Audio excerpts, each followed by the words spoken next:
நண்பர்கள் உங்கள் அனைவருக்கும் மனமார்ந்த நன்றி. ரொம்ப thanks Ishari Ganesh sir, Ramesh sir, Dhananjayan sir. Dhananjayan சாரோட முயற்சியில் தான் அந்த ஃபங்க்ஷன் நடக்குது. ஆக்சுவலாக வழக்கமாக ஒவ்வொரு படம் ப்ரொடியூஸ் பண்ணும்போது ப்ரொடியூசர் தான் டென்ஷனில் இருப்பாங்க.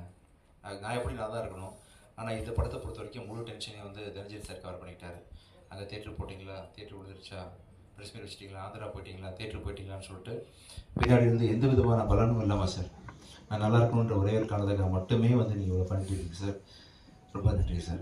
இப்படி மனுஷன் நான் சம்பாதிச்சதே ரொம்ப நான் பாக்கியப்பட்டிருக்கேன். ரொம்ப தேங்க்யூ சார், ரொம்ப நன்றி.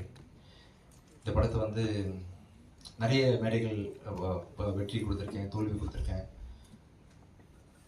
நிறைய பார்த்தாச்சு. அதில் வந்து இந்த படம் வந்து எனக்கு ரொம்ப ரொம்ப ஸ்பெஷலான படம். ஏன்னா இந்த படத்தில் வந்து 2 முக்கியமான நல்ல மனிதர்களை அறிமுகப்படுத்துகிறேன்றது தான் காரணம். ஒன்று வந்து முதல்ல லியோ ஜான் பால் டைரக்டர். எந்த ஒரு படமுமே பார்த்திங்கன்னா ஹீரோனால் ஓட போகிறது இல்லை. கடவுளே வந்து ஹீரோ நடித்தா கூட டைரக்டரோட ரைட்டிங்கும் டைரக்ஷனும் ஸ்ட்ராங்காக இருந்துச்சுன்னா கண்டிப்பாக ஒரு ஷோ கூட பிக்கப் ஆகாத படம். அதே வந்து யாருனாலுமே ஒரு குரங்கு வச்சு படம் இருக்கிறோம், கழுதை வச்சு படம் இருக்கிறோம் அப்படின்னு சொன்னால் டைரக்டர் ரைட்டிங் ஸ்ட்ராங்காக இருந்தால் அந்த படம் பிளாக் பஸ்டர் ஆகும். அதுக்கு ராமநாதன் சார் பெரிய உதாரணம். அப்படி வந்து நான் எந்த படத்துக்கு ஓடினாலுமே அந்த படத்துக்கான முழு அங்கீகாரத்தையும் நான் டைரக்டர் தான் கொடுப்பேன்.